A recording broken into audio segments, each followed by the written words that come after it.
Baik anak-anak, kita mulai belajarnya. Jurnal penyesuaian adalah jurnal untuk menyesuaikan akun-akun yang terdapat di dalam neraca saldo sehingga nilainya mencerminkan keadaan yang sebenarnya. Ibu akan tampilkan neraca saldo PD Wildan Jaya per 30 April 2005. Di sini ada akun dan nilai di debit dan nilai di kredit. Neraca saldo ini bersumber dari saldo-saldo buku besar sebelumnya. Dan neraca saldo ini adalah sumber atau bahan untuk kita membuat laporan keuangan.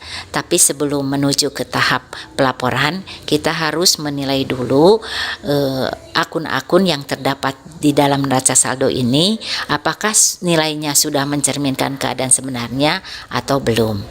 Ada akun-akun yang memang pada akhir periode harus disesuaikan atau memerlukan penyesuaian, seperti beban dibayar di muka, pendapatan diterima di muka, beban yang masih harus dibayar, pendapatan yang masih harus diterima. Juga untuk aktiva tetap, di mana akhir periode biasanya perusahaan suka menganggarkan untuk beban penyusutan, sehingga nilai daripada aktiva tetap tersebut benar-benar nilai yang akurat. Baik anak-anak, Ibu akan memberikan contoh di sini informasi bulan April 2005 ya, bulan akhir bulan. Nah, di sini ternyata setelah dicek persediaan barang dagangan di gudang pada akhir bulan menunjukkan jumlah persediaan barang dagangan itu sebesar Rp3.200.000.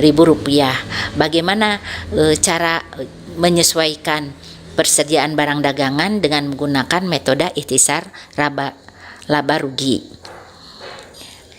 Seperti ini Ibu tayangkan, di mana persediaan barang dagangan di neraca saldo sebesar Rp1.500.000 di sebelah debit ya.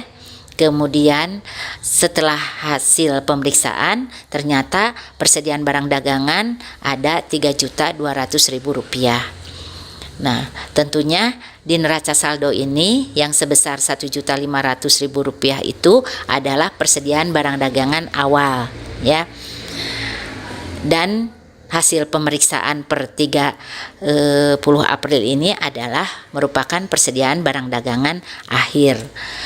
Maka yang di neraca saldo lah yang merupakan persediaan barang dagangan awal yang harus dikoreksi. Artinya akhir bulan itu menunjukkan persediaan yang salah ya, dan harus dihapuskan. Nah, kemudian akhir periode yang sebesar Rp3.200.000 itu adalah persediaan barang dagangan yang secara fisik ada di gudang ya, dan itu harus dimunculkan. Bagaimana caranya menjurnal penyesuaian untuk persediaan barang dagangan ini, yaitu dengan mengkredit persediaan barang dagangan yang awal yang sebesar Rp1.500.000 itu dengan ikhtisar rugi laba ya. Kita simpan di sebelah debit sebesar Rp1.500.000. Jadi ada dua jurnal ya untuk membuat jurnal penyesuaian persediaan barang dagangan, yaitu pertama mendebit ikhtisar rugi laba Rp1.500.000 di debit, kemudian persediaan barang dagangan awal yang Rp1.500.000 yang ada di neraca saldo itu kita simpan di sebelah kredit. Nah, kita masukkan dulu ke jurnal penyesuaian, satu jurnal dulu ya, yaitu ikhtisar rugi laba Rp1.500.000 di debit, persediaan barang dagangan Rp1.500.000 di kredit ya. Nah, kemudian kita menjurnal untuk persediaan barang dagangan akhir yang harus dimunculkan, berarti kita simpan di sebelah debit yang Rp3.250.000-nya. Kemudian dengan ikhtisar rugi laba Rp3.200.000 kita simpan di kredit. Maka jurnalnya seperti ini. Persediaan barang dagangan Rp3.200.000 ini yang akhir, kemudian ikhtisar rugi labanya Rp3.200.000 di sebelah kredit. Nah, inilah jurnal penyesuaian untuk persediaan barang dagangan dengan menggunakan ikhtisar rugi laba. ya. Nah, untuk yang lainnya sebenarnya sama saja dengan jurnal penyesuaian di perusahaan jasa ya, tapi kita untuk mengingat kembali seperti ini, penyusutan peralatan toko ya sebesar 400.000, maka jurnalnya beban penyusutan peralatan di debit 400.000, kemudian akumulasi penyusutan peralatannya 400.000, seperti itu ya.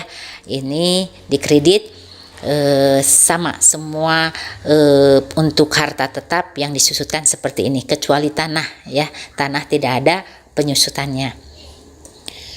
Kemudian kita masukkan seperti ini jurnal penyesuaiannya. Nah itu ya.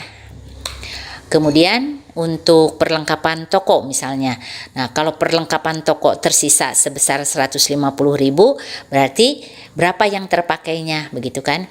Harta yang terpakai adalah menjadi beban ya, maka neraca saldonya kan sebesar 400.000 ya di debit, maka kalau hasil pemeriksaan sebesar 150.000, berarti yang terpakainya berapa, begitu kan ya?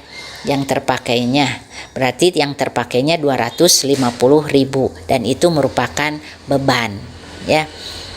Nah berarti jurnalnya seperti ini, beban perlengkapan 250.000 di debit dan perlengkapan 250 berkurang di kredit, maka jurnalnya seperti ini ya. Kemudian untuk sewa ya, di neraca saldo tertulis sewa dibayar di muka, itu kan, sewa dibayar di muka sebesar 1.800.000 di debit, gitu kan. Nah ini baru terpakai 1 bulan, artinya 1 bulan sudah terjalani, berarti bukan dibayar di muka lagi, berarti ini sudah terpakai. Ingat, harta yang sudah terpakai itu adalah beban, berarti nanti akan muncul beban sewa sebesar 150.000 rupiah ya. Ini dimunculkan, berarti beban bertambah di sebelah debit ya.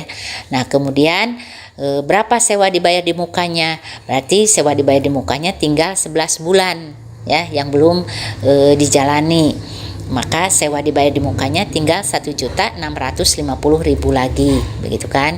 Nah dikurangi 1.800.000 dikurangi 1.650.000, berarti sewa dibayar di mukanya dikurangi 150.000, kita simpan di sebelah kredit supaya berkurang ya.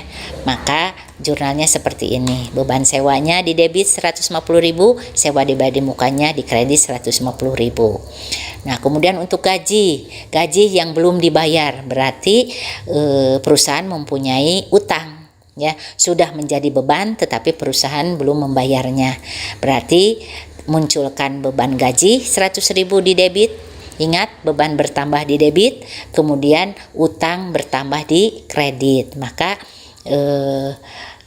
jurnalnya seperti ini. Maka kita buatkan ke jurnal penyesuaiannya, beban gaji bertambah 100.000 di debit, utang gaji bertambah 100.000 di kredit. Nah kita jumlahkan, hasilnya akan sama ya, debit kredit sebesar 5.600.000 rupiah. Nah begitu anak-anak untuk cara membuat jurnal penyesuaian di perusahaan dagang. Intinya semuanya sama, antara jurnal penyesuaian dengan jurnal penyesuaian di perusahaan dagang dengan perusahaan jasa hanya ada satu jurnal penyesuaian yang berbeda yang tidak ada di jurnal di perusahaan jasa, yaitu mengenai penyesuaian untuk persediaan barang dagangan ya. Mudah-mudahan kalian belum puas sehingga kalian akan mencari lagi materinya, mempelajarinya lagi, kemudian kalian mengerjakan soal-soal jurnal penyesuaian yang lainnya. Mungkin itu saja pertemuan kali ini. Ibu tutup dengan wabillahi taufiq wal hidayah. Wassalamualaikum warahmatullahi wabarakatuh.